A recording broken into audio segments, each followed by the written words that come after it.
yesterday's show is on its way to you. So Okie dokie. it said it had an hour left to download, and then I'll send it on to the Marco, and Okay. it'll be Cool. good. And Sounds I good. forgot to send yesterday's show to Dr. Deplorable, but I'll send it today. I'll send it to him. Okay. That's good. Thank you. Okay. So, Should what? should should I have DeMarco put all of our guests on our email list so that they get every show that we do? Yeah, because this way we're also building them into the list, aren't we? Yeah. Mm-hmm. Yeah, I like that idea. that's what I was thinking. If I could just give him the emails for all of our guests, Yeah, that'd be fantastic. then they can opt out if they want to. But otherwise, they'll They be can. getting our shows daily and see what we're doing and Cool. whatever. I spoke with him and he's still looking into the Facebook thing.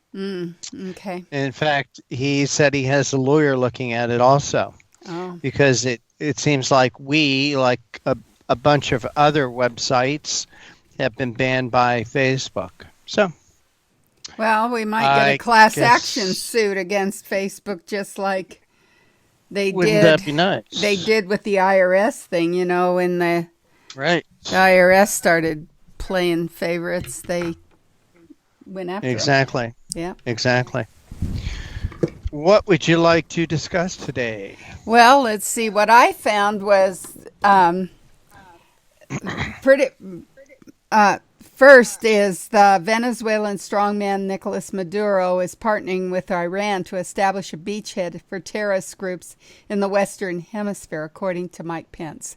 So, not only are they gearing up, and we had to take our aircraft carrier into the Middle East, but Hmm. they're trying to get a place to launch from against us. So it looks like another Hmm. attack. I think what it's sounding like is 9/11 all over again.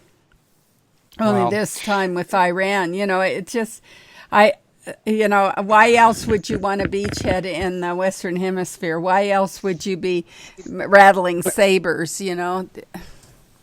What there was one thing I forgot to check out today. Mm.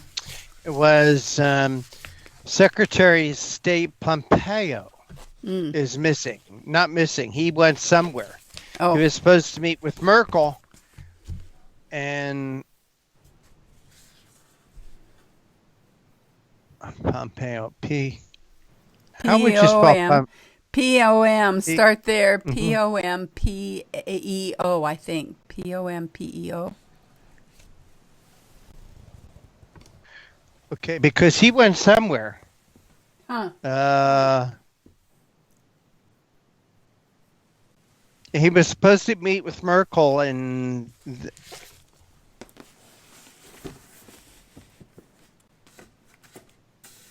okay, he went to Iraq. Oh. He made an unexpected makes an unannounced visit to Iraq Mm. because they weren't announcing where he was heading. Uh, well, if I was going to Iraq, I wouldn't want them to know I was coming either. you know, they they could shoot me right out of the sky. That bunch of, you Yeah, but know, there was no. I didn't see any comment why he went to Iraq. So right. Well, maybe that's our beachhead close to Iran, I guess. The other thing was, okay. our friend Terry Jeffries with CNS News. He has a Hmm. he has a an article. Which class of full-time year-round American workers has the highest median earnings?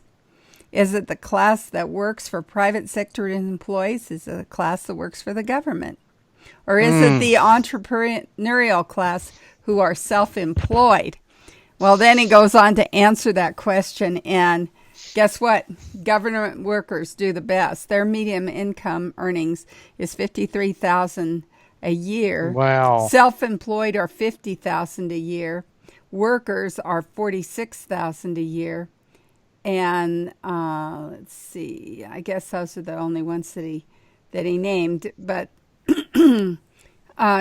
Ted worked for the government for years, and the reason he liked it there was because it's secure. It's difficult. Yeah, they have to go through a process to fire you. But the wages were not great. I mean, we were in the poverty level. We qualified for low cost housing for the first 10 years that we worked, that he worked for him. We didn't get out of the poverty level. And the same thing with the military. They go in and they're under poverty level. So what's the deal? Who are these? It just makes me wonder, how did we get from that place to this place? And I think it's the Democrat Congress. They just keep raising the wages over there, and we just don't hear about it, I guess. Well, it used to be that government workers, civil service workers, it was always, they don't get as much money, but they have security and they have good benefits. That's right. But now they have all three. They have high wages, they have security, and they have great benefits. They have the best benefits there are. So it's like, hey, I hate to say this, but if you want to make out in life, go work for the government. Well, if everybody works for the government, nobody works. I mean...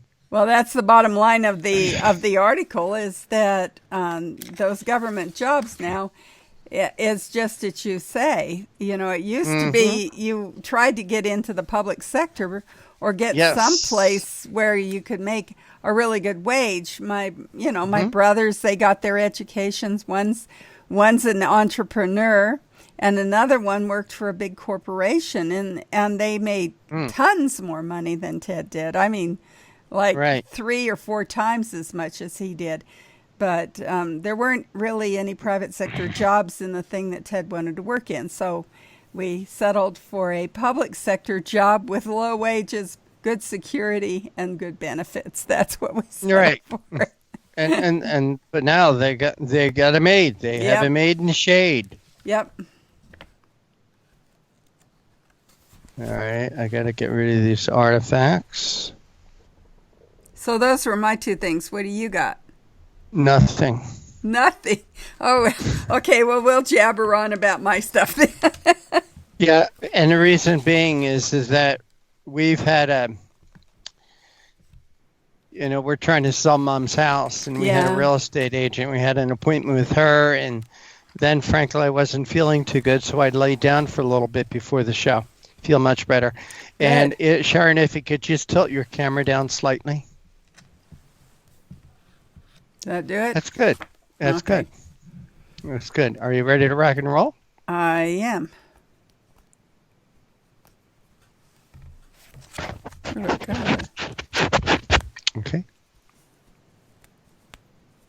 Wait for you to... Yeah, clean myself up here. I don't know what that was, but I don't want to go on the air with food on my clothes or something. I don't blame you. I was just looking at me. I needed to straighten my tie a little bit.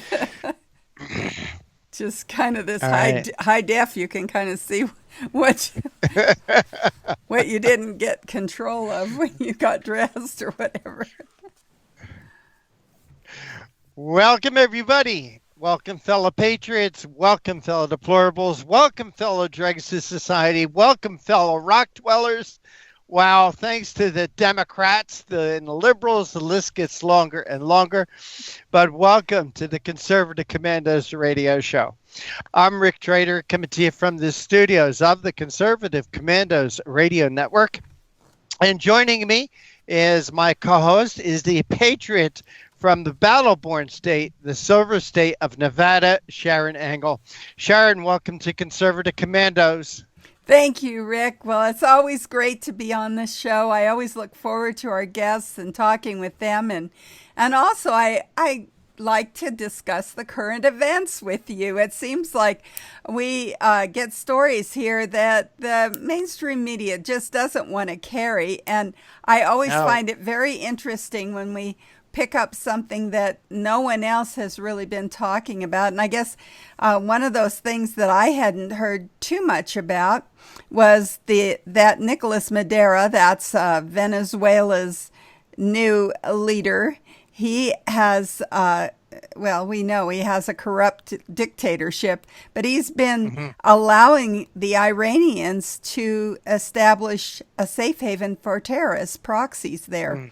And this is according to our vice president. He says that um, he addressed the Council of America, so it isn't just the press that he told this to. He was at a convention there, or a conference, and he told them, and he says that Maduro loyalists deny that Hezbollah, the prominent terrorist subsidiary of Iran, has a presence in Venezuela, even though the regime's top diplomat traveled to Beirut to meet with the Hezbollah leader last month. So they're establishing this beachhead. On Monday, we talked about the Iranians are gearing up, and we have an aircraft carrier. The Abraham Lincoln was sent there with an Air Force task force because the Iranians are making some noises that are threatening to the United States.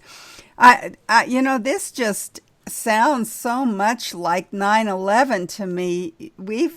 We've pretty much forgotten. It's been almost 20 years. I can't believe it's been almost 20 years since that attack.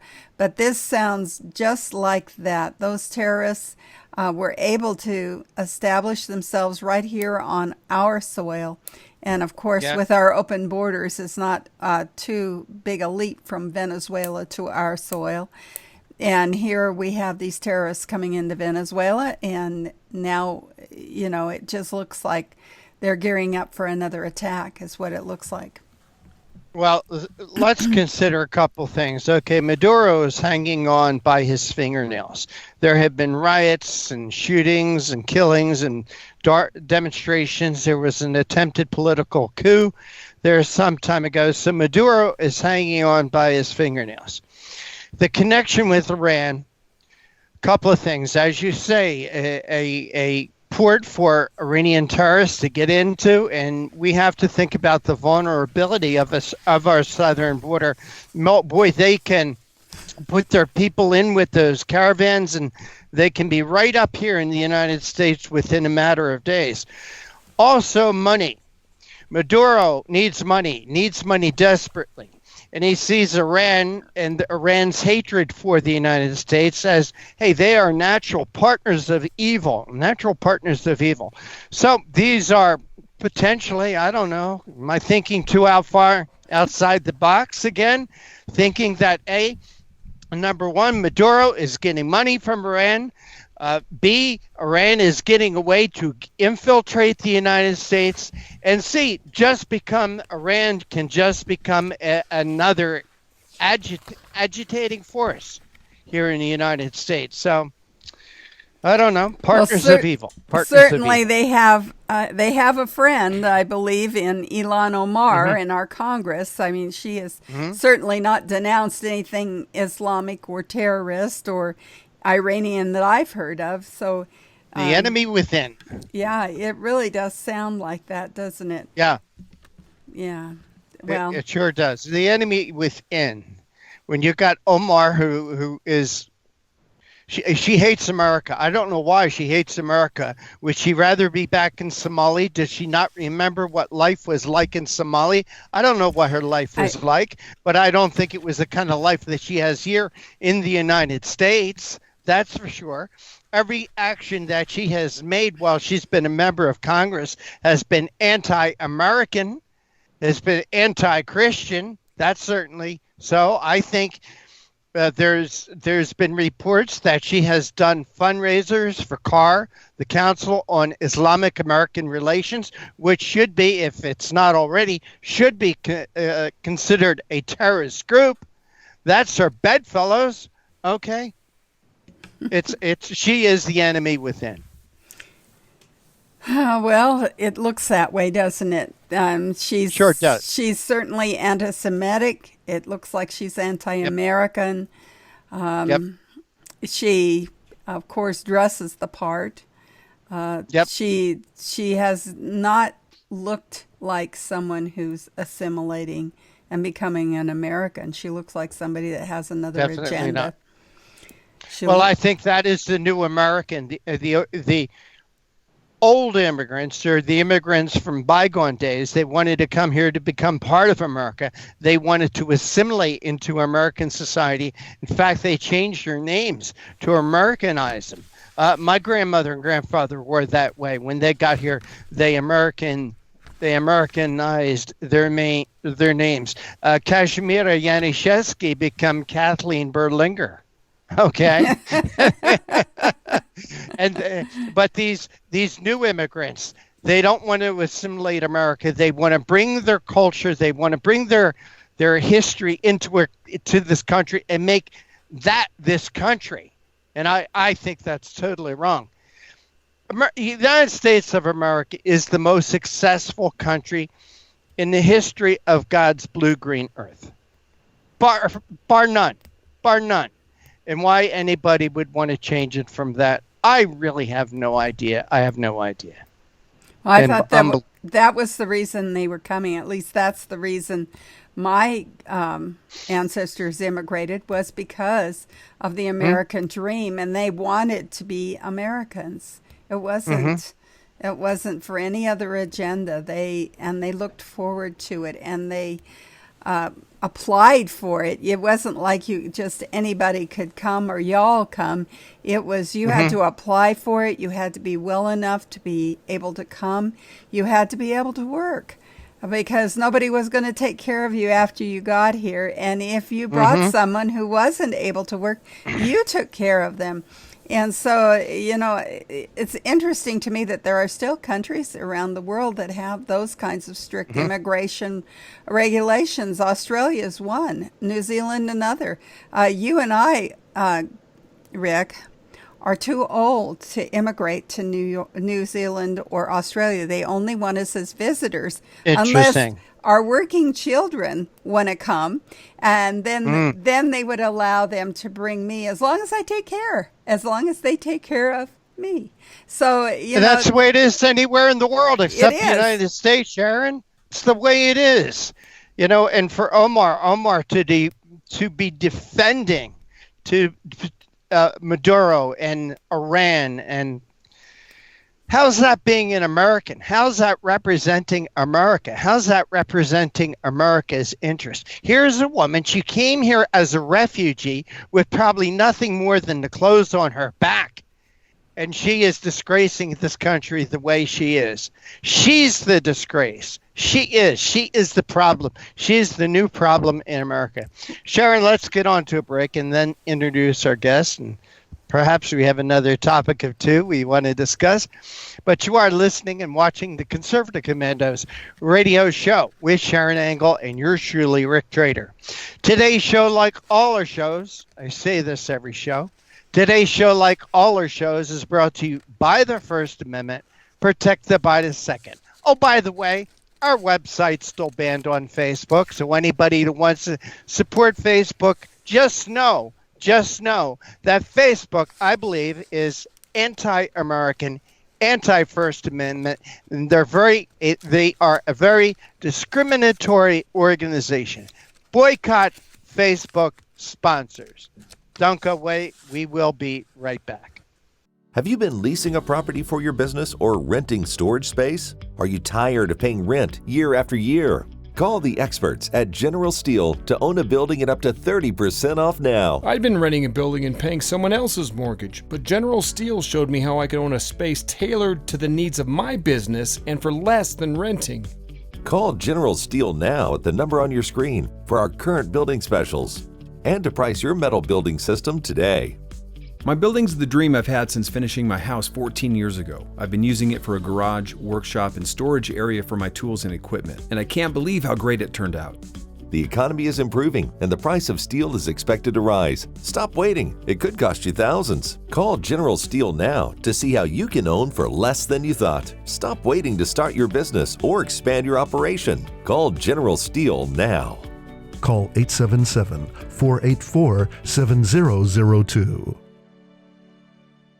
Everybody wants cheap airfare, but where do you find it? You call low-cost airlines. Their prices are direct from the airlines, and they're so low you can't find these fares published anywhere. They specialize in cheap flights, discount hotel rooms, cheap car rental rates, and great package deals anywhere around the world. Wherever you want to go, they can help you get there cheaply and with a best price guarantee. If you want the lowest prices on your airline tickets or other travel services, call now. That's right, call. That's the only way to get these rates. Experts are standing by 24/7 to get you the cheapest airfare and hotel rates available. So don't wait. Call right now for the lowest travel prices anywhere and for great last-minute travel deals too.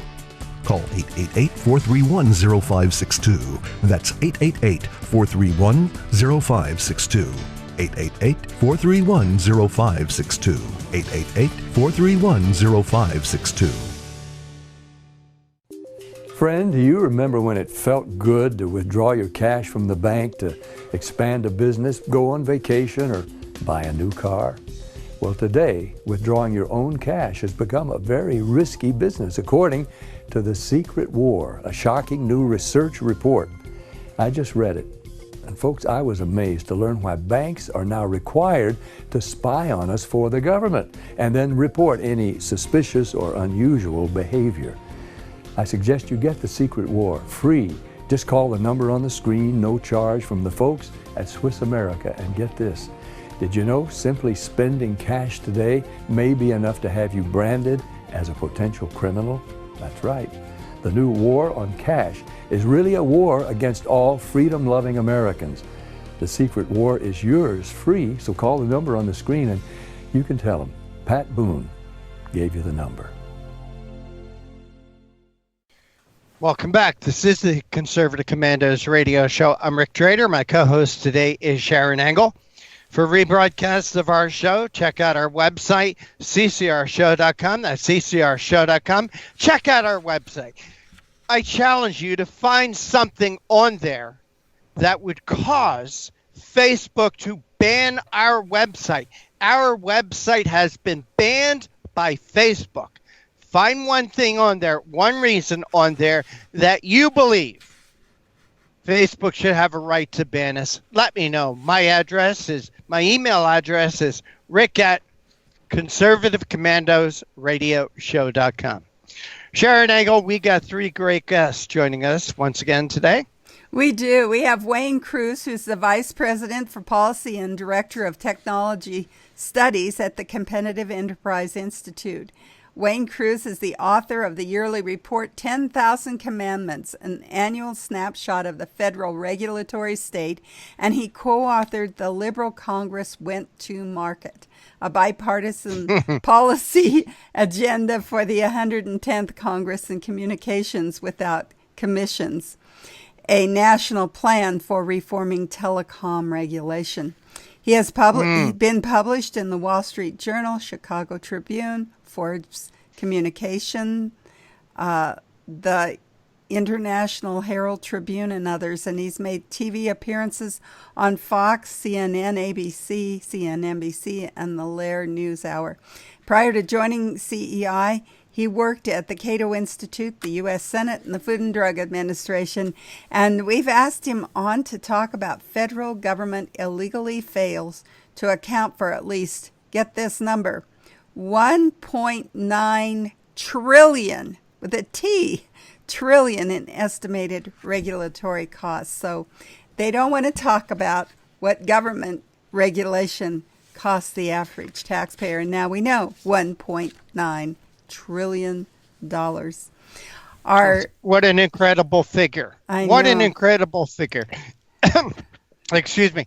And just figure when you pay your taxes, whatever it is, how many families like yours and mine it takes to pay this $1.9 trillion. Well, doesn't it staggering figure. Doesn't it just add on to our debt? We're already, 21 or 22 trillion now in debt, and we add this 1.9 trillion to that because we still have to pay that as well. So it seems like Americans are indebted because of government overspending and because of government regulation. Our next guest is our friend Craig Bannister. He's the communications director and editor at CNSnews.com. Craig is responsible for all the CNS News media relations, public relations, and marketing programs. And prior to joining CNSnews.com, he served as communications manager for the Intelligent Transportation Society of America.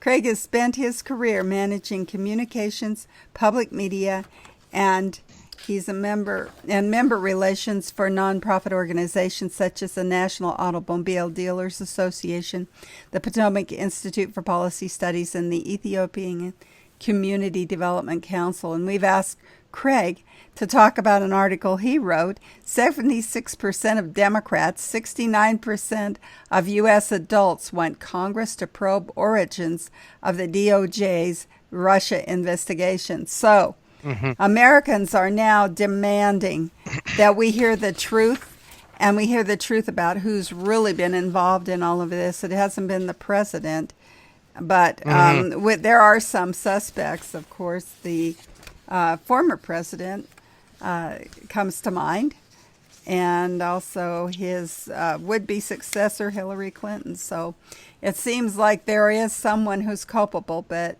that the American people are going to demand that. And finally, our final guest is Michael Stumo, who is the Chief Executive Officer of the Coalition for Prosperous America, a coalition of agriculture, manufacturing, and organized labor associations, companies, and individuals. CPA works for policies to balance U.S. trade, maintain U.S. sovereignty, and develop an effective national production and economic strategy. And we've asked him to come on and talk to us about a press release. CPA praises hike in tariffs on Chinese imports. So we want to know about that hike. We've heard it was coming because the Chinese just do not play fair. And that's why we're trying to establish our place in world trade as a fair and balanced partner rather than the one who pays all the taxes and everybody else gets to go free. Well, not only that, they are thieves of intellectual properties. That's true. Many of those properties developed, invented in the United States or other places. The Chinese just buys one, take it apart, and then duplicate it. It's a theft of property. Well, my brother's an international businessman, and he has to design his product that he sells in China and India and Malaysia and just around the world. France, another one that kind of bends what we would call the fairness rules, or stealing property.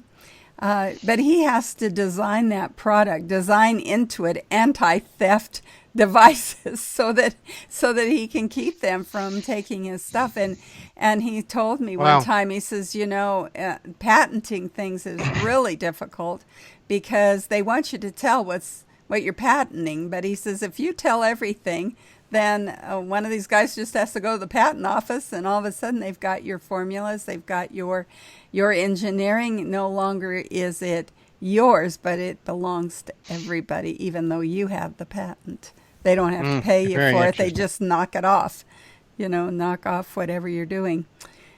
Well, Rick, my husband was a federal worker for 37 years. We were government employees, and he was in range management and wildlife management, and there's not too many private sector jobs in that category. He loved working outside, and he loved working with the animals and with protecting and conserving our environment. So it's not that I am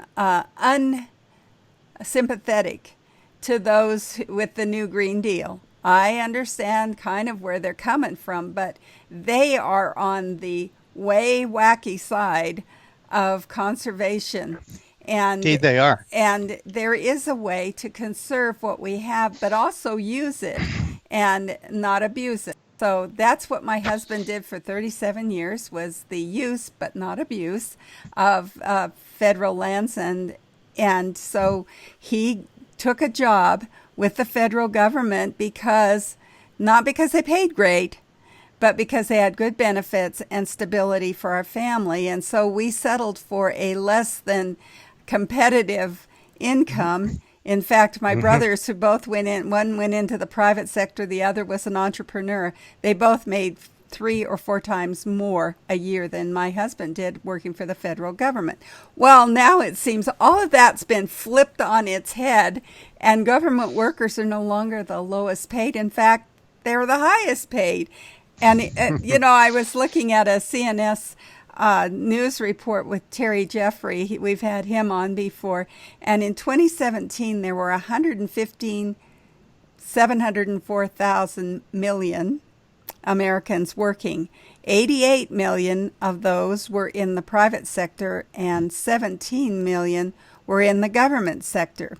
Of those, the median earnings for private industry was 46,797. For the self-employed, the earnings were 50,383, and the government worker did the best, $53,435 per year. They were the top income earners, those 17 million government workers. And, wow. And the federal workers got the biggest bunch. That's an average of all government employees. But state earnings, the average was 51,202, which is right in the middle of the income, not the highest, not the lowest, but right the middle. But federal workers were way high, 66,000 a year for a federal worker. So, you just got to say, this is where we get into debt. There are some, we have essential government workers, and then we have some non-essential government workers, and then we have our poor military. Most of them enter at a low income rate.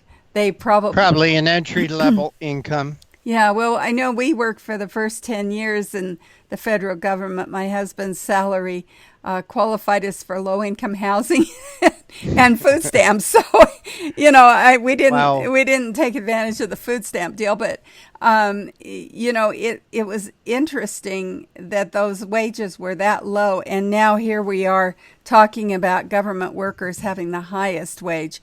I think it's kind of a shift clear to the other side, if you will, and it certainly speaks of that $22 trillion in debt.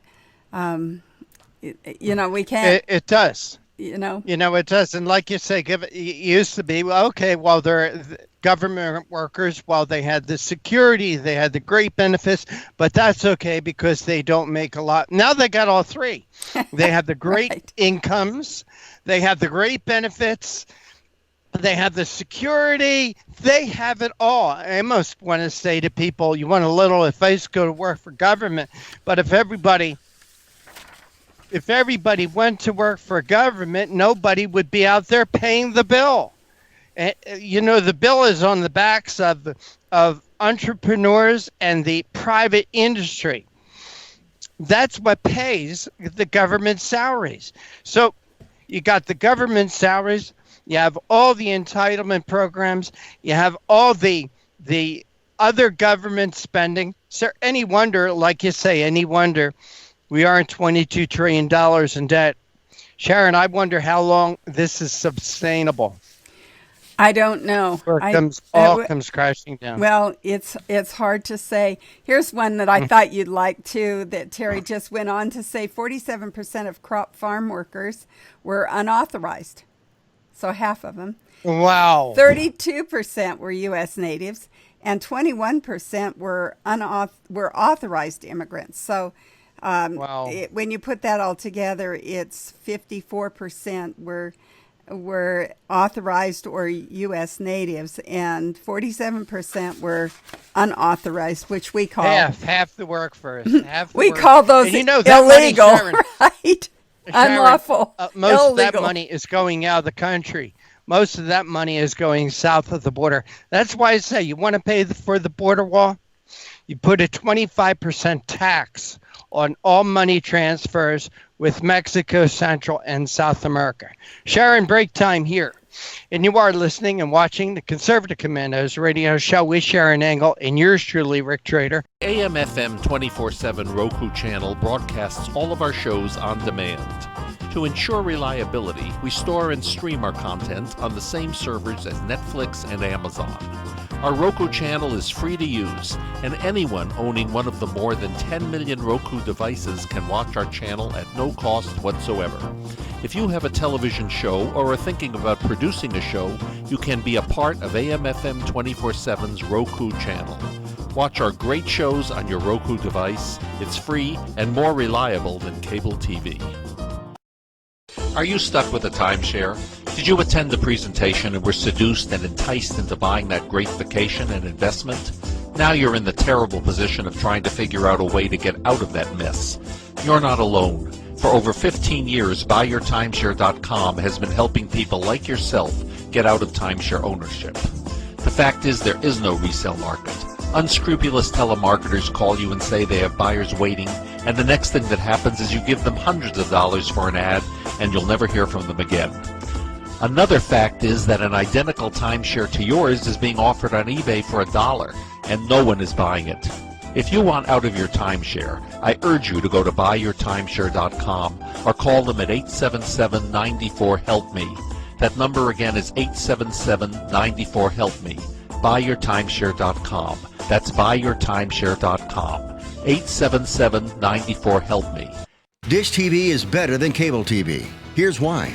Dish has the nation's lowest TV price, along with an award-winning DVR that can skip commercials, record 8 shows at once, and get access to thousands of movies at your fingertips. Cable simply can't even compare. So the smart choice is to cut the cable and get Dish. Plus, you get all these great TV features, free HD DVR upgrade, free installation, and free movie channels. Say goodbye to cable and get more with Dish TV. 877-290-7764, 877-290-7764. As an added bonus, you can switch to Dish now and receive a $50 Visa gift card. So call now and get Dish TV. Call 877-290-7764, 877-290-7764. That's 877-290-7764. Limited time offer, 24-month commitment and credit qualification required. Cancellation fee, monthly equipment fees, and other restrictions apply. Promotion can change at any time. And welcome back. Welcome back to the Conservative Commandos radio show. I'm Rick Trader, and my co-host today is Sharron Angle. For rebroadcasts of our show, please check out our website, CCRShow.com. That's CCRShow.com. Please like us, friend us, and follow us in places like Facebook and Twitter. However, don't put CCR Show as a comment in Twitter or they'll ban you like they did us. And Sharron, our first guest of the day is with us. Please make him feel welcome. Well, it's my pleasure to introduce Wayne Cruz, who's Vice President for Policy and Director of Technology Studies at the Competitive Enterprise Institute. Wayne is also the author of the yearly report, 10,000 Commandments, an annual snapshot of the federal regulatory state, and he co-authored This Liberal Congress Went to Market, a bipartisan policy agenda for the 110th Congress, and Communications Without Commissions, a national plan for reforming telecom regulation. He's been published in many of our newspapers around the nation, and he's also made various TV appearances. And he has worked for the Cato Institute, the U.S. Senate, and also the Food and Drug Administration. Welcome back to the Conservative Commandos radio show, Wayne Cruz. Well, thank you so much for having me. It's a pleasure to talk to you all again. Well, it's always our pleasure to have you. We want to talk to you about the federal government illegally fails to account for at least $1.9 trillion in estimated regulatory costs. What does that mean exactly, Wayne? You know, we talk about government regulation, but how does it cost the taxpayer? Right. I don't think we're really tuned up for that. We know we're under it with the regulation, and we know that it costs private enterprise. But how does it cost the taxpayer? You don't know how much, do we? No. Well, the way I look at it is now we are back at a $4 trillion federal budget in the United States, and we're back to a $1 trillion deficit. We're back to levels of spending and deficit that we hadn't seen since the downturn. Luckily some of that had subsided. But if you want to know what the deficit is or the debt is, which is $20 trillion, you can look it up. But the problem is we also have this hidden tax of regulation. And there's all kinds of regulation. It's economic, it's health and safety, it's environmental, it's paperwork, it's now regulations in frontier sectors, it's antitrust. But guess what? There's no official accounting anywhere for the regulatory state. And what you realize is the regulatory state, government does things in two ways. It can either tax and spend, or it can regulate private activity to get done the things that it wants to do. But regulation, since we don't track it, is the least disciplined part of what the federal government does. And, a lot of people have noted this, but back in the 90s, I've been studying at George Mason University in economics. I had actually gone to school and done an MBA. I wanted to go into finance and banking, but I got interested in public policy. And I always took, when I was at George Mason in economics, I always took an interest in the hidden tax of regulation. There's a lot of interest in the academic world and rent seeking and how people would use government to get things they wanted and things of that sort. But I got interested in tracking the trends and numbers of regulations and things like that, and I started a report to do that, and I've been doing it ever since. It's called 10,000 Commandments. But when I say that about illegally not tracking regulatory costs, there's something there was a law passed in the late 1990s called the Regulatory Right to Know Act. And guess what? The OMB, the Office of Management and Budget, is supposed to present every year an aggregate estimate of the cost of federal regulation. And I think this is really important because, as I indicate, regulation is the least disciplined part of what the federal government does. Well, no surprise, and we can talk about lots of elements of it in the few minutes we have, but no surprise, they don't do the estimates. What they did basically in 2002 was they threw up their hands and said, you know what, this is too hard. We're just going to present a cost calculation for the current year, and then we'll do a 10-year look back. Well, here we are in 2019. The last time we got one of these reports was 3 years ago. And that one looked back 10 years. And I'm here to tell you, you guys are interested in the economy and free markets and what the government does. A regulatory estimate that looks back 10 years that leaves out the entire 20th century and the progressive era and the New Deal era and the rise of social regulation, and then only includes the first 10 years of the 21st century, is not an aggregate cost estimate. And unfortunately, even where the agencies do present some cost estate, it's not very much. And you might have a question, so I'll stop talking. But the rules that we have, they're very, very few cost benefit assessments. Is this where you say that the federal government illegally is failing this because they're not doing okay. Exactly, because the Regulatory Right to Know Act requires a aggregate cost estimate, not just what the OMB decides is convenient to do. It requires an aggregate. So one of the things, you know how President Trump, one of the things that he has done on the economic reform front, or you might say economic liberalization front, is he's passed a handful of executive orders to rein in regulation. One of the most prominent was saying, okay, for every regulation you issue, you got to get rid of two, one in, two out. I think that since the 116th Congress, which is a Democratic majority and is very disinclined to work with Trump on any regulatory reforms or any economic reforms for that matter. Unfortunately, the only thing they agree on is spending, and $2 trillion in infrastructure is something they agree on. That's the only thing they agree on.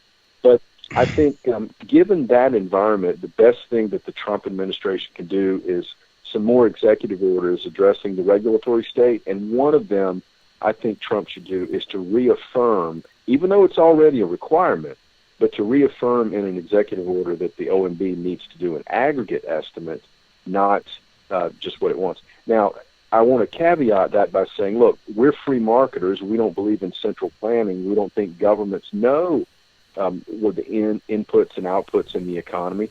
It isn't the case that the government can even successfully calculate the cost of regulations, which leads to our main point, which is we shouldn't have this administrative state anyway. We should have Congress approving regulations, and all the big regulations that we can't account for their cost, Congress should vote on those. That's how we return. That's how we restore congressional accountability and restore the intent of the Constitution, which says all legislative power resides in Congress, not in these unelected agencies. Well, so you have quoted an estimated $1.9 trillion in this hidden tax of regulation. How did you find out? If they're not reporting, if they're not doing it? Yeah, if they're not giving you any numbers, how did you find out? That's right. Remember I said that they decided in 2002 to throw up their hands.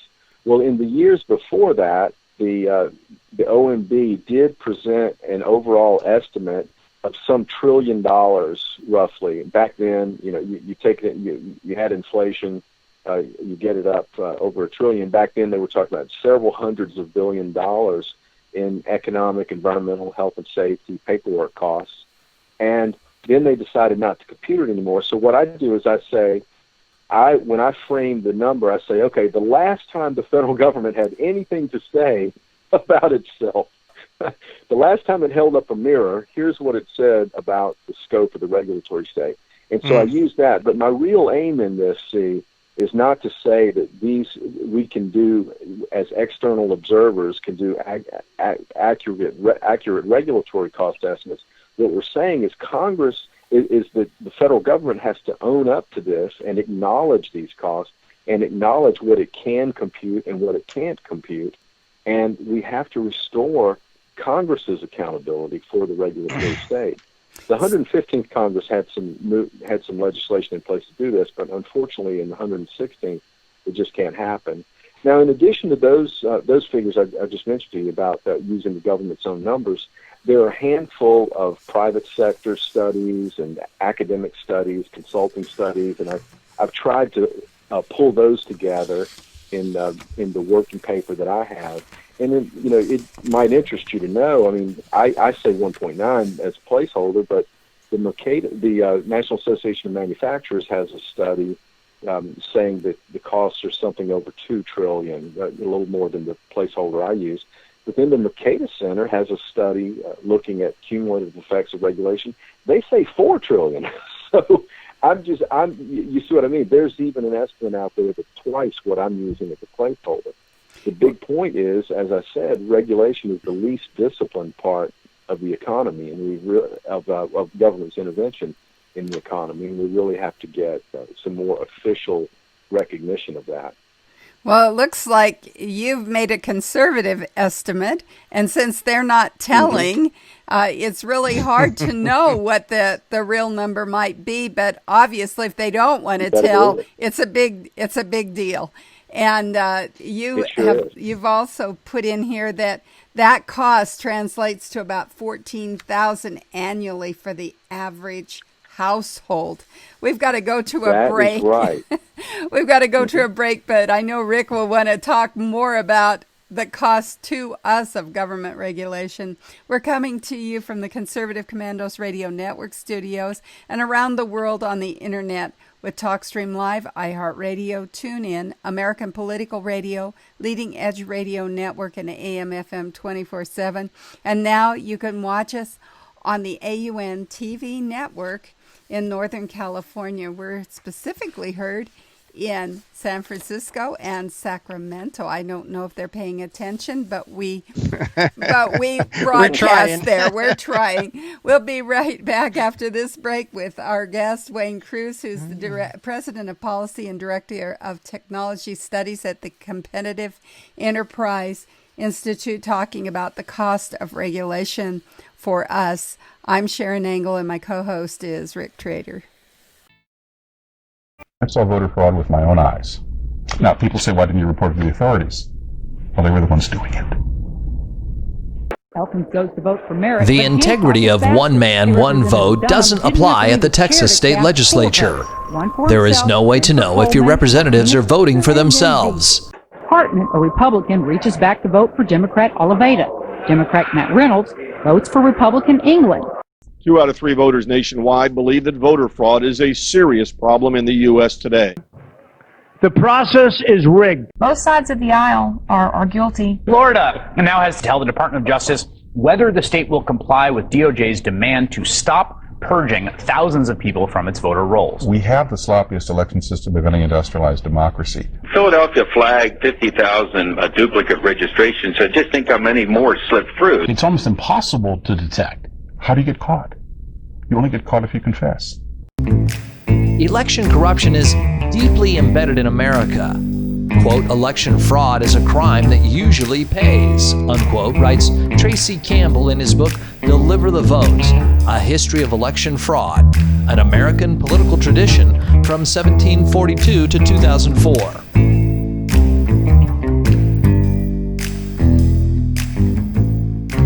In 1742, the first Prime Minister of Britain in the American colonies, Robert Walpole, was forced to resign. We have a right not to have our vote canceled out by someone who shouldn't be voting, someone who's an illegal alien, someone who's a felon not eligible to vote, someone who doesn't exist. If they vote, they cancel your vote out as much as if you're prevented from voting.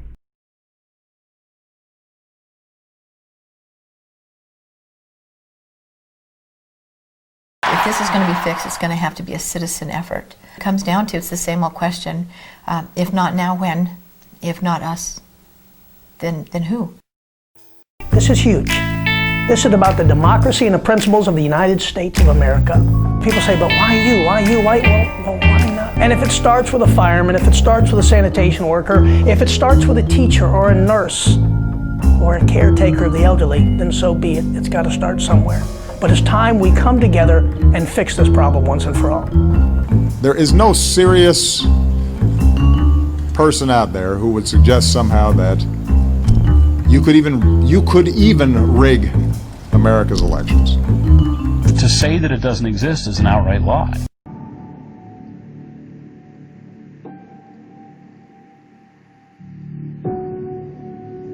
Serious allegations of voter fraud, the claims raising questions about the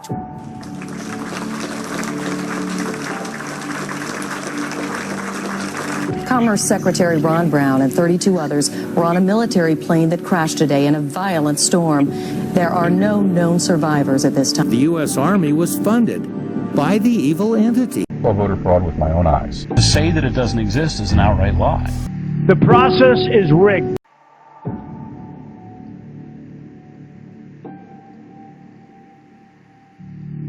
People die and fall for the right time.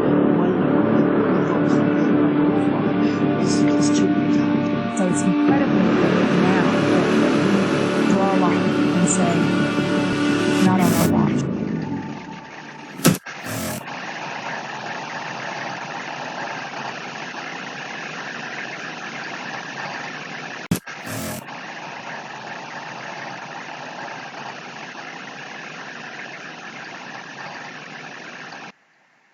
Thank you for staying with us. This is the Conservative Commandos radio show. I'm Rick Trader. My co-host is Sharron Engel. Want to give a shout out to the folks who are listening to us on radio stations in Jacksonville, Tampa Villages, Florida, Las Vegas and Reno, Macon, Georgia, Lancaster and Pittsburgh, Boulder and Colorado Springs, Milwaukee, Long Beach, California, and also now in Arlington and Washington, D.C. Our guest this segment is Wayne Cruz. He's the Vice President for Policy and the Director of Technology Studies at the Competitive Enterprise Institute. Wayne, thank you for holding through that break. We appreciate your time.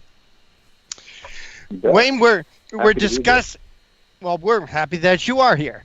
And we're discussing your article. Federal government illegally fails to account for at least 1.9 trillion in estimated regulatory cost. Wayne Cruz, that's a shocking number, and Sharron brought up a shocking number just before we went to the break, and I wanted you to talk about each U.S. household's estimated regulatory burden is estimated at over $14,000 annually on the average. My gosh, Wayne, that's when I think of Sharron and I were talking about incomes in our first part of the show. Entrepreneurial incomes, private sector incomes, government incomes, government employees' incomes, and they were anywhere from 46 to 46,000 a year to 67,000 a year. Wayne, that's like almost one fourth to 1/3 of those incomes are taken up by these regulatory costs. Am I calculating this correctly? No, you're thinking about it right. In the beginning, when we first started talking in the first segment, we raised the point that regulations are a hidden tax.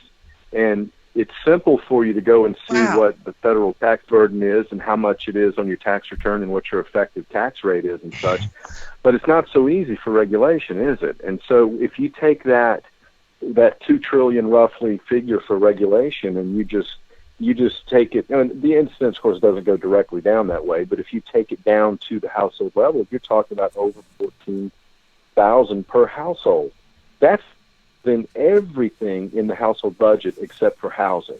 In other words, you spend less on everything else, transportation, clothing, food, everything else is less except for housing than the regulatory burden. And that's why we say it's so important for Congress and the federal government to acknowledge it. Wayne, I'm not a mathematical genius here, but I can do a little bit of adding. And we are told that taxes, all taxes, state, municipal, federal taxes, account to about 50% of our income. Now you're telling me that now we got to add another 25% to that? Gee, Wayne, let me add this up. 50%, 25%. That adds up to 75%. 75% of every dollar we earn goes to some sort of a tax. Either I hadn't thought about it when you take into account state taxes and everything else. The figures I've seen in aggregate, where basically the federal government takes in about 20% of national income on taxes, and then regulations add another 9 or 10%. So the federal government itself is pulling in at least 30%. But see, then on top of that, you've got state tax, as you indicate, you've got state taxes and everything else, and local taxes. Something interesting too. You often hear the D.C. establishment being called the swamp, right? Talking about incomes and so forth. The interesting news that's come to light in the last couple of years is that the richest zip codes in America are the ones right here where I'm sitting, right outside Washington, D.C. So the folks here, they may not mind the high taxes and the high regulations so much if they've got the highest incomes in the country, and that pretty much means highest incomes in the world. Yeah. Well, Wayne, but you can't despair. I'll just say, the way I like to look at things, I've mentioned this to you all before, is that you have to look at the future. We have setbacks, and freedom takes a hit and so forth. But I think the longer term trends overall are toward more freedom. And I always try to be optimistic and say most of the world's wealth isn't created yet. Most of the jobs aren't created yet. We just have to wake up and restrain the regulatory state. And when we talk about new frontier sectors and so forth, we've got our work cut out for us in keeping the federal government out of those areas. But right now, we've got the big problem that I put something in the new 10,000 Commandments report called the Unconstitutionality Index, and it gets at this point that it's not the Congress that's making the most of the law; it's these unelected agencies.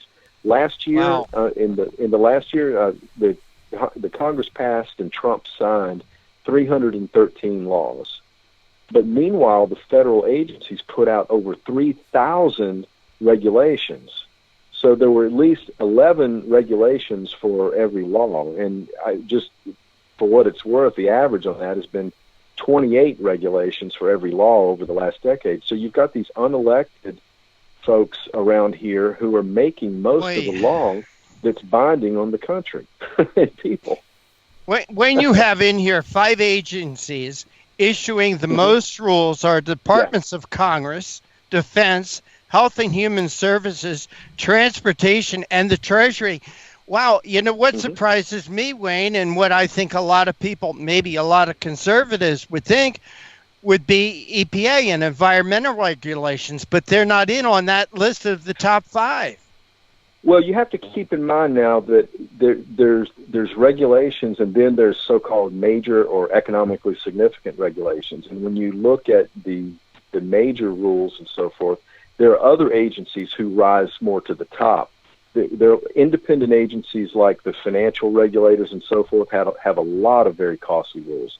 The Environmental Protection Agency has a lot of costly rules. And even though it's not in that top 5, that's just on the sheer number. And that includes also rules that are not necessarily all that costly, although we don't always know because they don't do the cost estimate.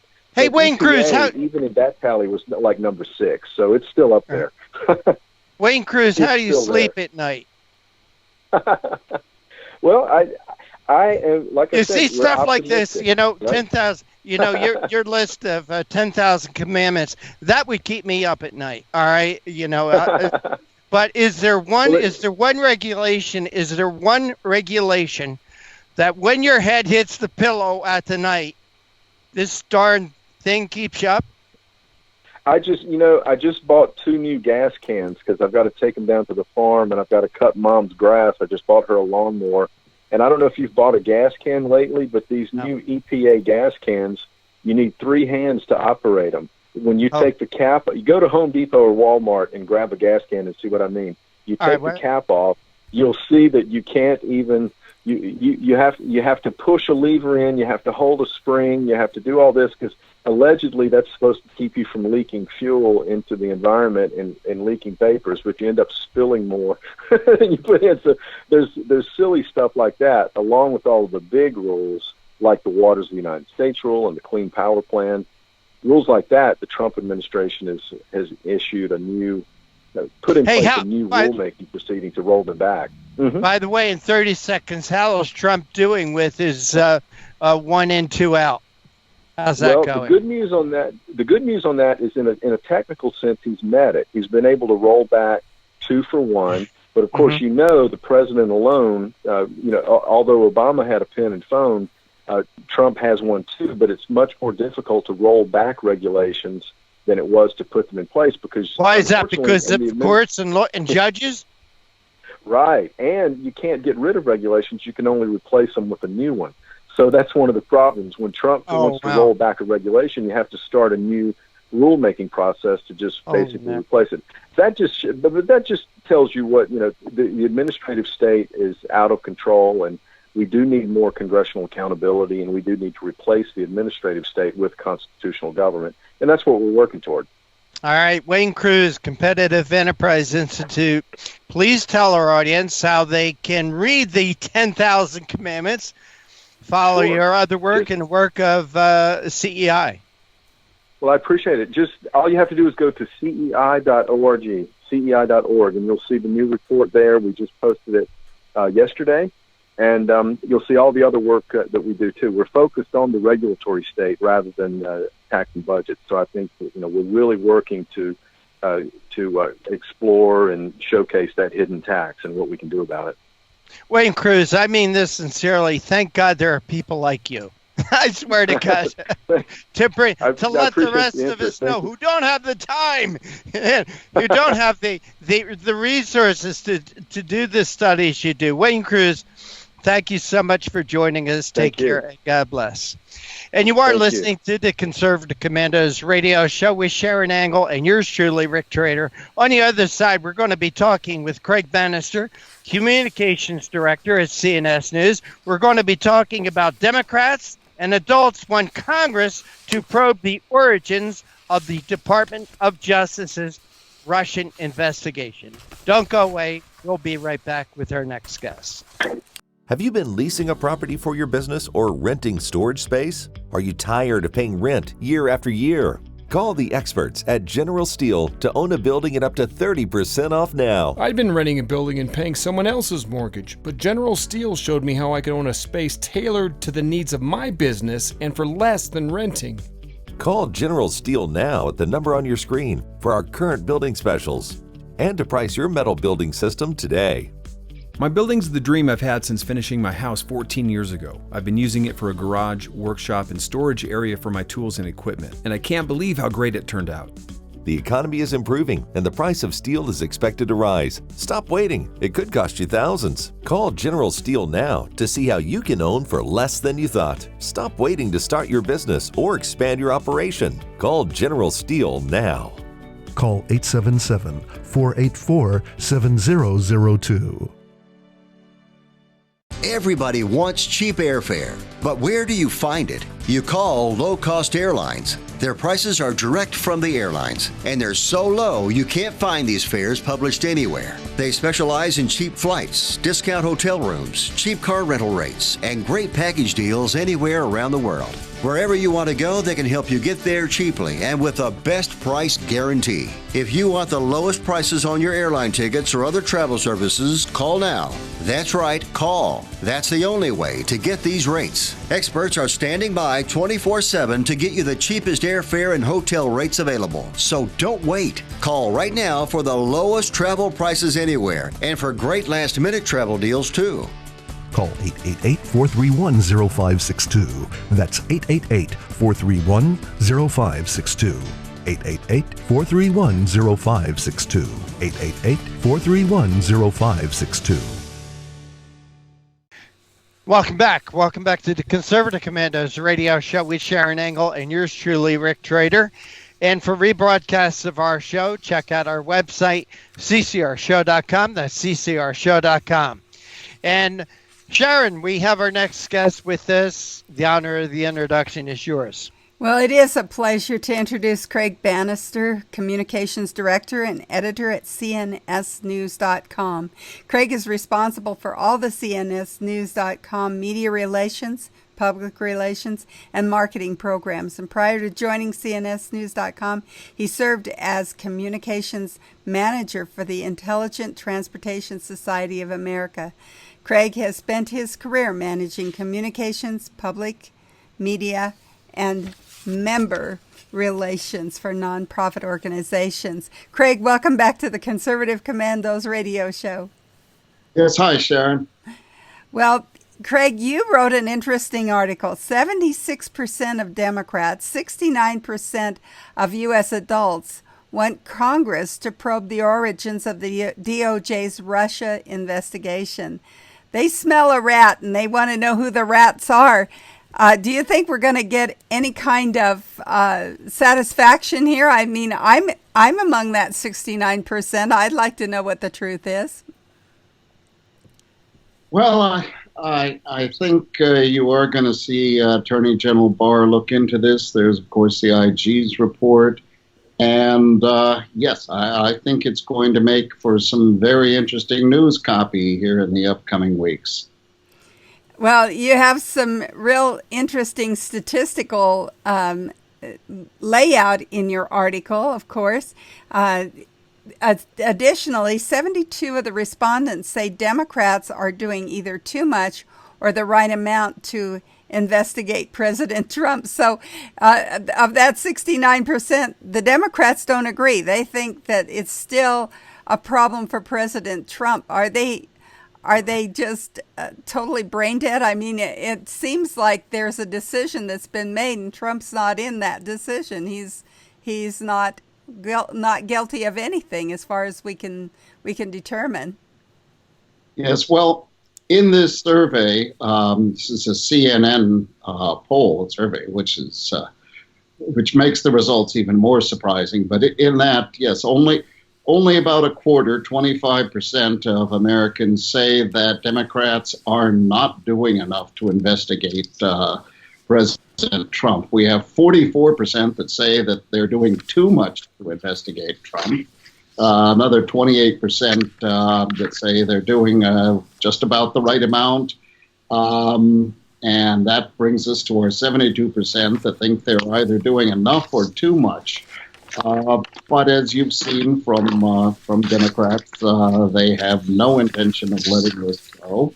Right now, as you saw, they held Attorney General Barr, the House Judiciary Committee, in contempt for not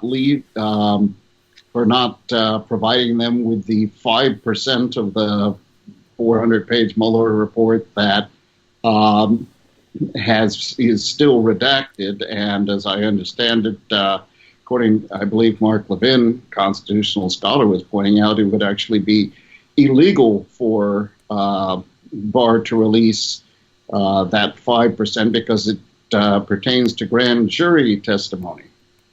So I think right now you're seeing Democrats willing to do anything to keep the narrative going. Well, that's what it looks like. And it's interesting to me that Pelosi has the chutzpah to hold him in contempt because it seems like there's been more contemptible things going on. I would think lying to Congress would be among the most contemptible, and that's perjury. As far as as I know, as a legislator, when you go before one of those committees, it's like you've taken the oath and you're standing in a court of law, and so the contempt charge is the same as well.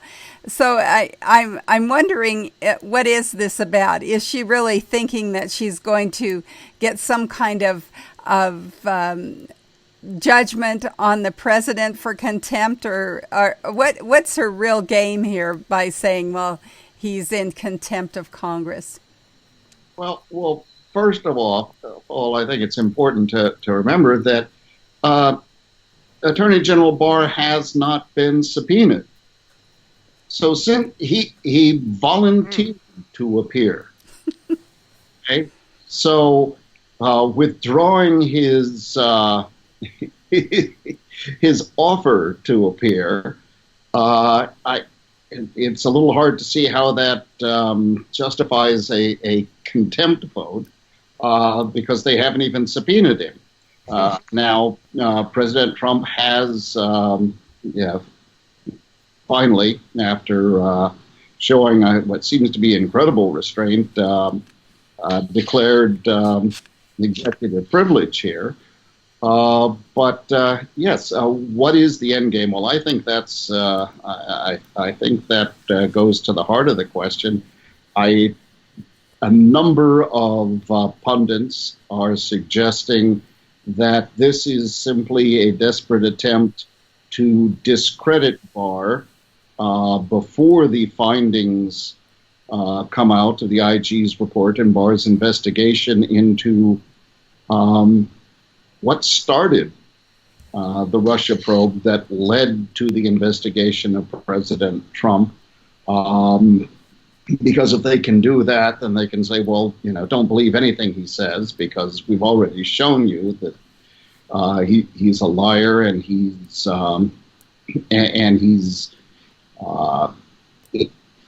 in cahoots with the president. Now, I believe it's Nancy Pelosi that actually, Pelosi and Schumer, the Senate Democrat leader, put out a statement yesterday in which they said as much. They said Mitch McConnell and Trump and Barr were all in league together, involved in some dark dealings. Again, all of this, however, has been vague implication and innuendo. As you noticed, neither Pelosi nor Schumer nor any of them seem to be citing any specifics. They will just say, well, these people are liars or they violated the Constitution, but you're not getting any more from that, more on that, those broad sweeping accusations, so you're not getting a lot of detail. Well, it seems to me like all of this is what the 2020 elections seem to be hinging on. We're not going to get into any real issues in this next election cycle. We're just going to get into more name calling, more accusation. And it doesn't look like the public is putting up with it. If the 69% of them think that the real culprits in the Russia investigation should be found out, that doesn't bode well for those that are running for office. And you've written another article, Day One Presidential Plans, what they consider to be the issues. I'm like, really? Go into that a little bit, Craig. Well, I saw an article, a tweet yesterday of one of the Democrat candidates saying, well, on day one, I'm going to do this. And then I stumbled across another one that said, another one of the several Democrat hopefuls saying, well, on my first day in office, I'm going to do this. And I started thinking, well, gee, I wonder how many this seemingly endless stream of Democrat presidential hopefuls out there have declared what they would do on their very first day in office. And so I put together a story with 5 of them mentioning what they have come out and said, I'm going to do this on day one in the White House. Interesting enough, Elizabeth Warren, I believe it was Warren, she said in the Warren administration, on day one, I'm going to repeal the tax cuts. That seems a bit ambitious. It would seem that it would take a little more than a day to get the House and the Senate to pass bills repealing the tax cuts and then get it signed. But certainly, I think shows where their heart is at. Well, it's just no issues at all to me, and the problem, of course, is the minute you say you're going to repeal that tax reform, I'll bet you 69% of the voters say, not you, Elizabeth Warren. We need to go to a break right now. We're coming to you from the Conservative Commandos Radio Network studios and around the world on the internet with TalkStream Live, iHeartRadio, TuneIn, American Political Radio, Leading Edge Radio Network, and AM/FM 24/7. And now you can watch us on the AUN TV network in Northern California. Rick and I will be right back with our guest, Craig Bannister, talking about 69% of the U.S. citizens in a poll said they'd like to see the real truth come out about the Russian collusion. AM/FM 24/7 Roku channel broadcasts all of our shows on demand. To ensure reliability, we store and stream our content on the same servers as Netflix and Amazon. Our Roku channel is free to use, and anyone owning one of the more than 10 million Roku devices can watch our channel at no cost whatsoever. If you have a television show or are thinking about producing a show, you can be a part of AM/FM 24/7's Roku channel. Watch our great shows on your Roku device. It's free and more reliable than cable TV. Are you stuck with a timeshare? Did you attend the presentation and were seduced and enticed into buying that great vacation and investment? Now you're in the terrible position of trying to figure out a way to get out of that mess. You're not alone. For over 15 years, BuyYourTimeshare.com has been helping people like yourself get out of timeshare ownership. The fact is there is no resale market. Unscrupulous telemarketers call you and say they have buyers waiting, and the next thing that happens is you give them hundreds of dollars for an ad, and you'll never hear from them again. Another fact is that an identical timeshare to yours is being offered on eBay for $1, and no one is buying it. If you want out of your timeshare, I urge you to go to BuyYourTimeshare.com or call them at 877-94-HELP-ME. That number again is 877-94-HELP-ME. BuyYourTimeshare.com. That's BuyYourTimeshare.com. 877-94-HELP-ME. Dish TV is better than cable TV. Here's why. Dish has the nation's lowest TV price, along with an award-winning DVR that can skip commercials, record 8 shows at once, and get access to thousands of movies at your fingertips. Cable simply can't even compare. So the smart choice is to cut the cable and get Dish. Plus, you get all these great TV features, free HD DVR upgrade, free installation, and free movie channels. Say goodbye to cable and get more with Dish TV. 877-290-7764, 877-290-7764. As an added bonus, you can switch to Dish now and receive a $50 Visa gift card. So call now and get Dish TV. Call 877-290-7764, 877-290-7764. That's 877-290-7764. Limited time offer, 24-month commitment and credit qualification required. Cancellation fee, monthly equipment fees, and other restrictions apply. Promotion can change at any time. Welcome back. Welcome back to the Conservative Commandos radio show with Sharron Engel and yours truly, Rick Trader. Our guest this segment is Craig Bannister. He's the communication director and editor for CNSnews.com. And I always say CNS News is our source for news. It should be yours also. Craig, thank you for holding through that break. We appreciate your time. Interesting, Craig, that your article here, 76% of Democrats and 69% of U.S. adults want Congress to probe origins of the DOJ's Russian investigation. I would guess, Craig Bannister, that each of those groups want continued investigation for different reasons, wouldn't you? Well, yes. I personally find the results a bit puzzling because it looks like clearly Democrats are more interested in Congress probing this than either Republicans or independents. Mm-hmm. Well, what does that mean? Does that mean that they expect, that Democrats expect to find somehow uncover more incriminating evidence or any incriminating evidence against President Trump? Or is it just that everybody loves a conspiracy theory, especially liberals? Maybe it's just endemic in liberals to distrust government and always see some sort of deep state conspiracy taking place, and they don't really care who's doing it. They want to, inquiring liberal minds want to know.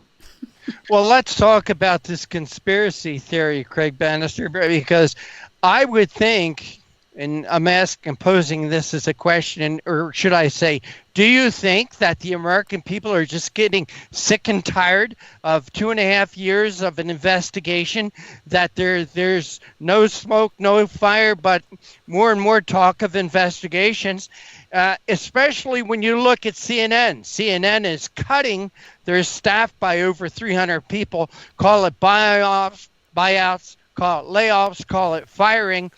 But CNN, one of the biggest mouths out there talking about investigate. They're losing their audience. They're losing staff. I think the American people are getting tired of this. Do you? Well, that's definitely a distinct possibility. For a while now, I've been saying it seems like President Trump may be pulling Muhammad Ali's rope-a-dope strategy. I don't know if you remember the famous Muhammad Ali, who would basically cover up and let the other boxer punch himself out until he was too tired to defend himself. Mm-hmm. And that seems like what may be going on here, because how long can you keep beating on this dead horse before you're just too tired to defend yourself? And if now the tables turn and these investigations, these reports show anything untoward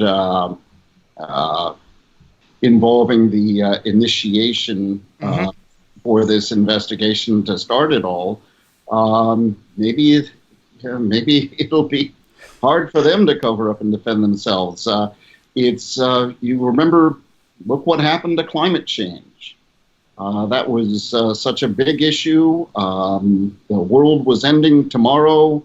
You saw one prediction after another by Democrats, by liberals, by the media that in a few years we were all going to fry or freeze to death, depending on if you remember the 70s. And now polls show that climate change is the least or one of the least important issues to Americans. And it seems that people just got tired of being told that no matter what they did, they were contributing to the destruction of the planet and that we were all going to die. And maybe that's happening here, where you can only hear this so many times before you just become immune to it. You know, Craig Bannister, seems like the Democrats, they have their target du jour, only it's not just for one day, but Michael Flynn, Cohen, Kavanaugh, Roger Stone, WikiLeaks, Julian Assange. Well, apparently their new target du jour is William Barr. And, you know, they're calling him for contempt of Congress. Interesting. I love having guests like you on because I learned so much. I did not realize that he was not actually subpoenaed by Congress, just said, well, he's not coming. But I don't see where this contempt of Congress means anything. It certainly didn't mean anything when Eric Holder was held in contempt of Congress. It's just more beating of chest. Your thoughts? A lot of people have pointed out that Barr is actually using the same defense that Eric Holder did, but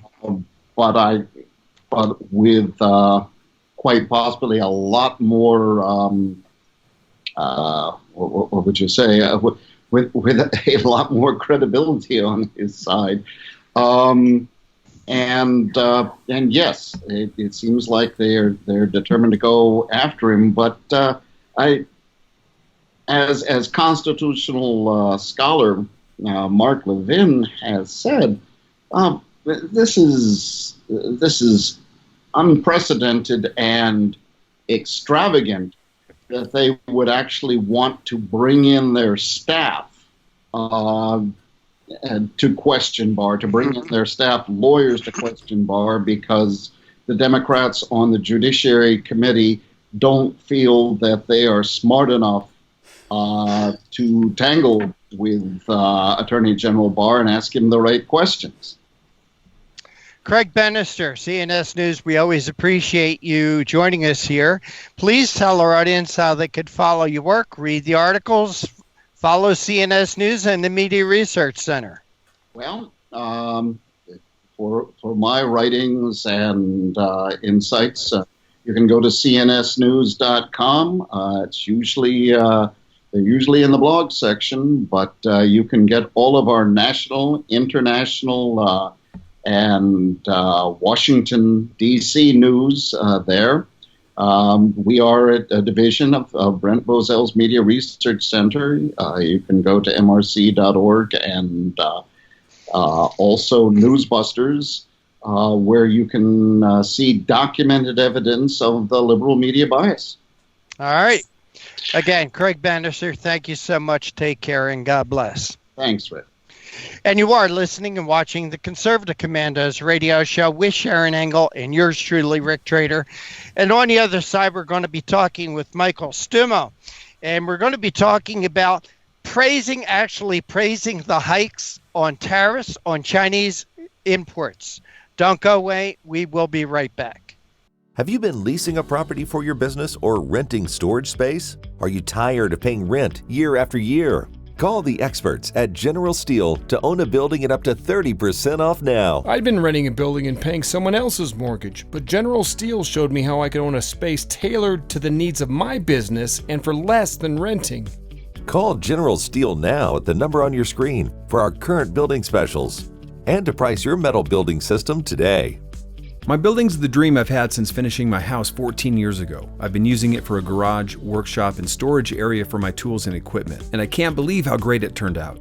The economy is improving, and the price of steel is expected to rise. Stop waiting. It could cost you thousands. Call General Steel now to see how you can own for less than you thought. Stop waiting to start your business or expand your operation. Call General Steel now. Call 877-484-7002. Everybody wants cheap airfare, but where do you find it? You call low-cost airlines. Their prices are direct from the airlines, and they're so low you can't find these fares published anywhere. They specialize in cheap flights, discount hotel rooms, cheap car rental rates, and great package deals anywhere around the world. Wherever you want to go, they can help you get there cheaply and with a best price guarantee. If you want the lowest prices on your airline tickets or other travel services, call now. That's right, call. That's the only way to get these rates. Experts are standing by 24/7 to get you the cheapest airfare and hotel rates available. So don't wait. Call right now for the lowest travel prices anywhere and for great last-minute travel deals too. Call 888-431-0562. That's 888-431-0562. 888-431-0562. 888-431-0562. Friend, do you remember when it felt good to withdraw your cash from the bank to expand a business, go on vacation, or buy a new car? Well, today, withdrawing your own cash has become a very risky business, according to The Secret War, a shocking new research report. I just read it. And folks, I was amazed to learn why banks are now required to spy on us for the government and then report any suspicious or unusual behavior. I suggest you get The Secret War free. Just call the number on the screen, no charge, from the folks at Swiss America, and get this. Did you know simply spending cash today may be enough to have you branded as a potential criminal? That's right.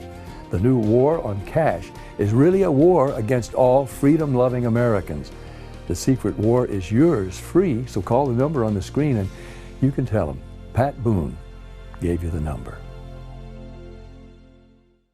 Welcome, everybody. Welcome back to the Conservative Commandos Radio Network with a shout out to our listeners in Jacksonville, Tampa, and the Villages, Florida, Las Vegas and Reno, Nevada, Macon, Georgia, Lancaster and Pittsburgh, Pennsylvania, Boulder and Colorado Springs, Colorado, Milwaukee, Wisconsin, Long Beach, California, and as Rick Trader says, we're everywhere. We're everywhere. We've got our next guest ready, and it's my pleasure to introduce Michael Stumo, who is the Chief Executive Officer of the Coalition for a Prosperous America, CPA, a coalition of agriculture, manufacturing, and organized labor associations, companies, and individuals. CPA works for policies to balance U.S. trade, maintain U.S. sovereignty, and develop an effective national production and economic strategy. Michael, welcome to the Conservative Commandos Radio Show. Thank you for having me. Well, it's our pleasure to have you. You put out a press release. CPA praises hike in tariffs on Chinese imports. It's about time. It's about time we had some fair trade. Is that why you're praising them, or do you have even some more specific reasons? Well, sure. China is an economic predator. They're working very hard to erode America's economic, military, and geopolitical strength. They're on the spectrum towards the Soviet Union in the Cold War. It's a different level than Japan's challenge in the 1980s. If Japan won, we would have simply been the number 2 economy, but we did some things, and Reagan did some things with exchange rates and the like that stalled their rise, and they're not challenging us again. But they didn't challenge us militarily like China is. And we saw last Friday, the reason this happened is there's 150 pages of prior agreements. The Chinese sent them back before they're coming to the U.S., and they had changed and reneged on many, many commitments that they had already made. And it took Trump till Sunday to say, okay, that's enough. We're going to hike the tariffs that we had previously delayed. And it's quite a bit, isn't it? I mean, this is not just a slap on the wrists here. He has really raised tariffs. Right. He's going from 10 to 25% on 200 billion of Chinese imports. Now, last year, after they did their what's called a Section 301 investigation into Chinese intellectual property theft, the first set was on 50 billion of tariffs at 25%. Those were tariffs on items from China that had benefited from their theft of intellectual property or trade secrets. Instead of China saying, "Oh, we're sorry, we get it, we won't do it again," they retaliated. So he said, we're going to do 10% on the next 200 billion of Chinese imports, still leaving about 300 billion left. In November in Argentina at the G20 summit, Trump and President Xi of China talked and said, we'll talk about it. And he delayed the tariff hike that he was planning from 10 to 25%, which is going to take place on January 1st. That delay is now stopped, and the tariffs go up midnight on Friday. Well, and isn't he putting tariffs on hitherto things that didn't have a tariff on them at all? Well, no, he's going from 10 to 25% on this 200 billion, and that's going to happen. I just got the regulatory notice in my inbox earlier today that that's happening. So it's more than a tweet. That's happening.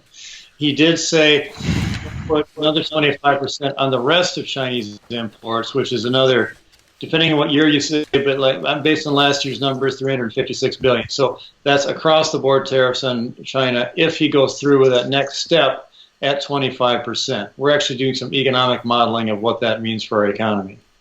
Well, and in your statement, you said that the tariffs are working. Tell us how they're working. It seems like China has dug its heels in and said, no, we're not going to do this. Trump says, well, then this is what's going to happen. So how do you tell us how you think they're working? Right. The real economy, in short, the real economy is strong. We're seeing a substantial swath of business that used to be in China come back to the U.S. My members are seeing business come back to the U.S., so they're investing in capital expenditures, new equipment. They're investing in new employees. They're giving raises, that sort of thing. So our purchasing power is increasing, whereas consumer inflation is not. So that's the right mix. You did see fears of stock market crashes and economic Armageddon, and I keep saying we still aren't seeing tariff Armageddon yet. In fact, we see the strongest economy by some measures, at least unemployment measures, in 50 years. So the price hikes didn't happen, and our purchasing power increased. We think that'll probably happen now. We think what'll probably happen is we'll get another swath of business coming back to the U.S. rather than climb over the tariff wall, and some of that Chinese production will move to Vietnam and other low-cost countries where they'll still be low cost to us. Well, I'm really happy to see the home market improving, of course, and also our companies coming home. There's no incentive now to stay offshore. But you also pointed out that they will not be receiving massive subsidies from the Chinese central bank. What's that about? Oh, well, so yes, that's how China wins, is that their central bank, they subsidize their industry. It's state-owned, state-directed industry. 70% of their economy is state-owned. Another part is state-directed. You cannot do business in China. You by law, you have to have a party committee in your management. Even if you're Tesla or BMW or a Chinese company there, you have to have them in your management. And you're not going to export, or you're not going to get preferential loans unless you are playing ball with the Chinese Communist Party. And so that's how they're able to manufacture there and pay the cost of shipping across the Pacific Ocean and the cost of shipping into our country to sell and still undercut domestic local manufacturers that don't have those costs. So the raising of the tariffs, it won't really prohibit them from actually trading with us then at all, because these things are still in place. Yeah, they can. There's probably going to be some products where they will subsidize aggressively and still be able to outcompete, climb up over the tariff walls. For example, in cases of trade enforcement where there are what's called countervailing duties or anti-dumping duties, which are designed to bring the foreign product up to fair market value because of subsidies. Sometimes those get to be 100 to 300%. This is 25%. So for some products, it'll make a difference. For others, it won't. And but we're going to see it. We saw last month Chinese exports dipped. Their economy, their stock market went down 6%. I don't pay too much attention to stock markets because financial asset markets, because we live in the real world where it's wages and unemployment or employment. The asset markets are sometimes correlated with the real economy. But in any event, they're doing worse, and they have substantial exposure with us because we're their biggest customer. Well, we need to go to a break right now. We're talking with Michael Stumo of CPA about CPA praises the hike in tariffs on Chinese imports. We're coming to you from the Conservative Commandos Radio Network studios and around the world on the internet with TalkStream Live, iHeartRadio, TuneIn, American Political Radio, Leading Edge Radio Network, and AM/FM 24/7. And now you can watch us on the AUN TV network in Northern California. Rick and I will be right back with our guest, Michael Stumo. AM/FM 24/7 Roku channel broadcasts all of our shows on demand. To ensure reliability, we store and stream our content on the same servers as Netflix and Amazon. Our Roku channel is free to use, and anyone owning one of the more than 10 million Roku devices can watch our channel at no cost whatsoever. If you have a television show or are thinking about producing a show, you can be a part of AM/FM 24/7's Roku channel. Watch our great shows on your Roku device. It's free and more reliable than cable TV. Are you stuck with a timeshare? Did you attend the presentation and were seduced and enticed into buying that great vacation and investment? Now you're in the terrible position of trying to figure out a way to get out of that mess. You're not alone. For over 15 years, BuyYourTimeshare.com has been helping people like yourself get out of timeshare ownership. The fact is there is no resale market. Unscrupulous telemarketers call you and say they have buyers waiting, and the next thing that happens is you give them hundreds of dollars for an ad, and you'll never hear from them again. Another fact is that an identical timeshare to yours is being offered on eBay for $1, and no one is buying it. If you want out of your timeshare, I urge you to go to BuyYourTimeshare.com or call them at 877-94-HELP-ME. That number again is 877-94-HELP-ME. BuyYourTimeshare.com. That's BuyYourTimeshare.com. 877-94-HELP-ME. Welcome back, listeners. And if you would like to hear a broadcast of our show here today on Conservative Commandos Radio Show, check out our websites, ccrsnetwork.com or ccrshow.com. And also, please like us, friend us, and follow us on Facebook or Twitter. Just don't use our website name. You'll get banned from Facebook. We are talking with our guest today, Michael Stumo of the CPA. He has done a press release. The CPA praises a hike in tariffs on Chinese imports. And Rick, I know you have lots of questions for Michael. Yeah, first of all, let me explain. We have been banned by Facebook. Our website has been banned, but you can go on to Facebook, and we have a Facebook group there, which is separate from our website. You can still join that. Michael, thank you for holding through that break. We appreciate your time. Michael, what would you say to a lot of people who say, wait a minute, I like cheap Walmart prices, and these tariffs are going to raise those prices? Isn't that inflationary? Isn't that going to hurt our economy? How would you explain this to those people, Michael? Right. I totally understand that fear. Number one, we've already seen this movie before in 2018 when the president put on tariffs on steel and aluminum and then on Chinese products. We heard the same complaints then, or fears. I didn't think they would happen. I'm not always right. Our organization didn't think it would happen, and it didn't. Why didn't it happen? Because A, we're not as exposed to the Chinese products as we think. B, a lot of U.S. companies took up the slack in steel and aluminum. The companies increased output. They filled their plants, and they could produce for lower cost because their plants were full instead of producing at 50%. And a lot of times the Chinese just ate the hike. We just didn't see the inflation, number one. And then lastly, why do you don't want to have a low price economy? You can be dirt poor and digging potatoes with your hands and have low prices. What you want is purchasing power. That means you've got to have industry and supply chains and jobs year after year after year. The investment, the output, the employment, so you have purchasing power, and on net, you're better off. And it's not, you might have higher prices, but you've got the purchasing power as opposed to low prices, no job, and you can't buy anything. Here on the Conservative Commandos radio show, we are speaking with Michael Stumo. He's the Chief Executive Officer for the Coalition for a Prosperous America. I think that's what all of us want or should want. Michael, you talked about the Chinese. They're reneging on their commitment. Do you think that they were maybe like calling Trump's bluff? Look, the core deal with the Chinese Communist Party and their people is this: we will repress you, but you will have a job and your kids will be better off than you are. So they're providing them some economic prosperity in return for repression. And the Chinese have to excessively rely on the U.S. market for growth to keep that contract. They're doing it through intellectual property theft, subsidies, and all kinds of ways trying to take out our industry. And of course, they're also trying to take their rightful place, or what they've used their rightful place as the global leader, because Chinese culture is superior to all else.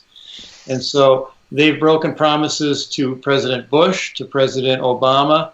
We had a Trump team that was some China hawks, some China doves. Now the hawks and doves are together because they've personally experienced the fact that China does not do what it says it will do. They back off, they renege, and that seems to be their wiring.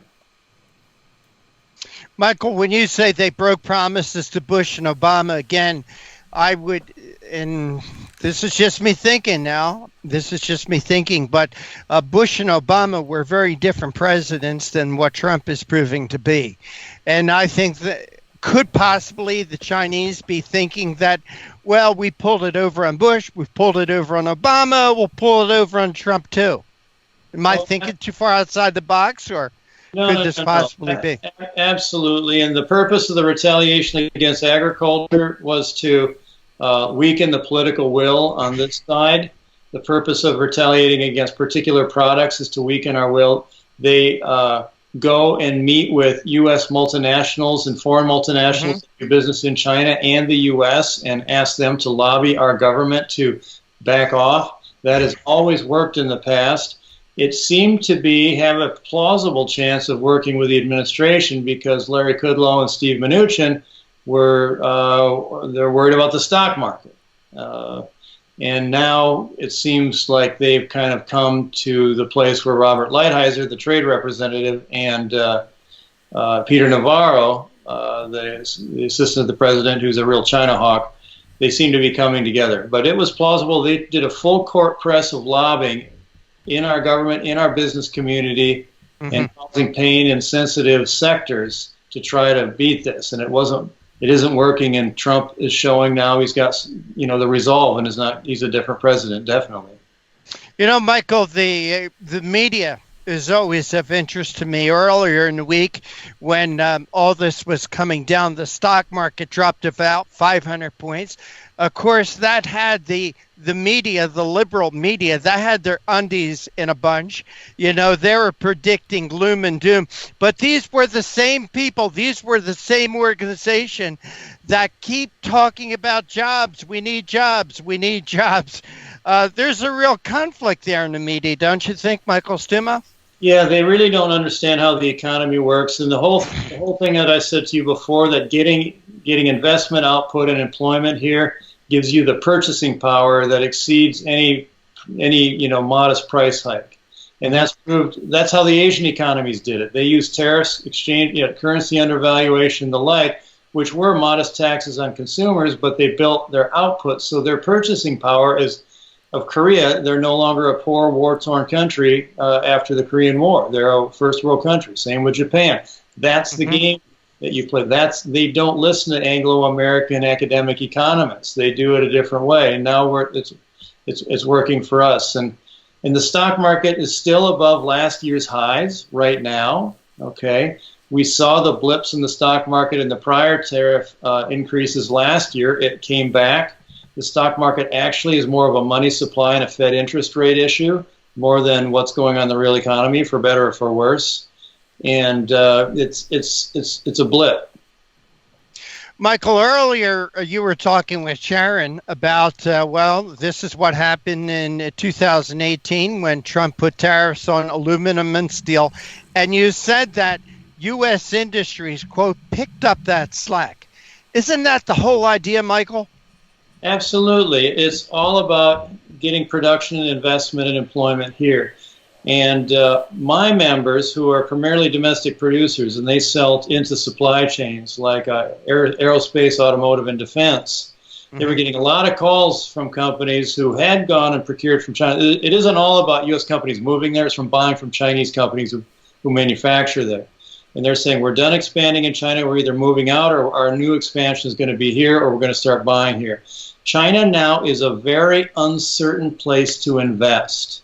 If you're going to invest $1 billion in a plant that depreciates over 21 or 22 years, you want to be comfortable that you're going to have a pretty certain environment. So uncertainty elsewhere is our friend, because it gives us a certainty advantage.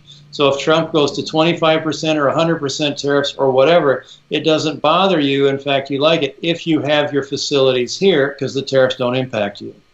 Michael, in your article, you referred to jobs. Federal data shows U.S. manufacturing employment just reached almost 13 million workers, the highest level since the start of the Great Recession. Could you comment on that, expand on that a little bit? Yeah, right. We've been hemorrhaging manufacturing jobs for a while, not necessarily all jobs. When you hear job creation numbers, that's a small portion, had been for years in manufacturing. And it was we had a high in absolute terms before the Great Recession, and then it just cratered for several years and just edged back. It's sped up, and manufacturing jobs are significant because they're high quality jobs. They tend to pay a wage that you can live on. You get enough hourly wage plus your hours you can live on, a lot better than a Frappuccino serving job.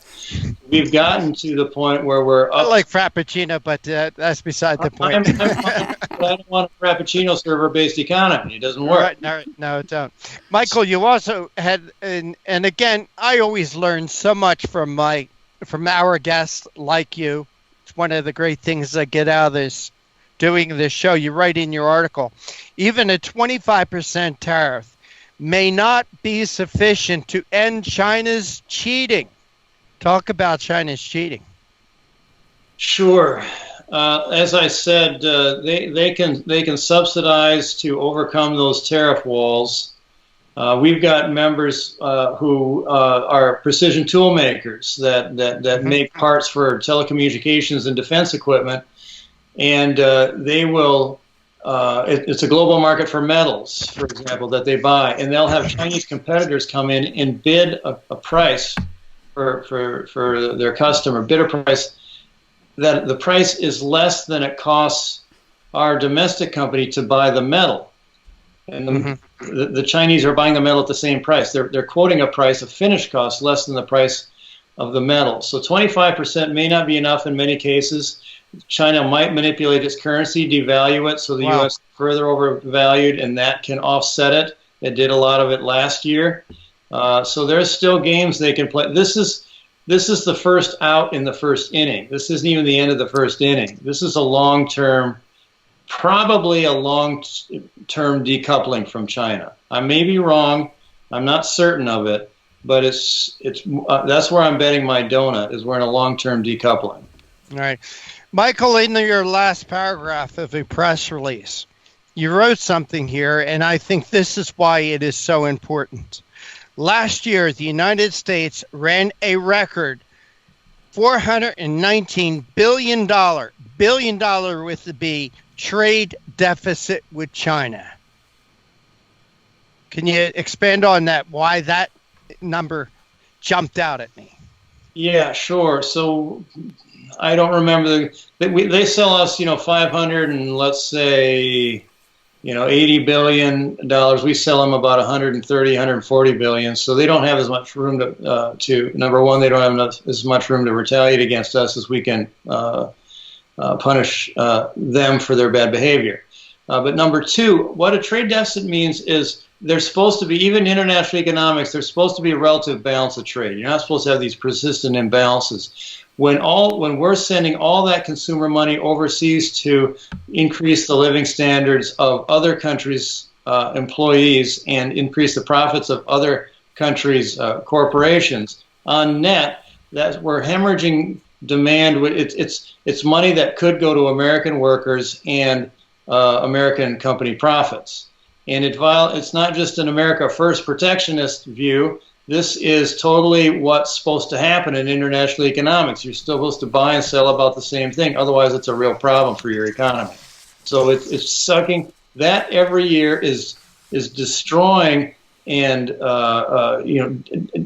it's hurting our economy. So we get less good jobs and more Frappuccino server jobs, especially if you like Frappuccino. Well, Michael, for one, I have no problem with America First. And I think that's what the Coalition for a Prosperous America is also about. Am I right? Oh, sure. Absolutely. We are for our country growing. And I just said that because even the globalist international economists should agree with what we're saying on this. All right. Michael Stumo, Chief Executive Officer of the Coalition for a Prosperous America. We want to thank you for joining us, Michael. Please tell our audience how they could get more information about these tariffs, follow your work, and also the work of the Coalition for a Prosperous America.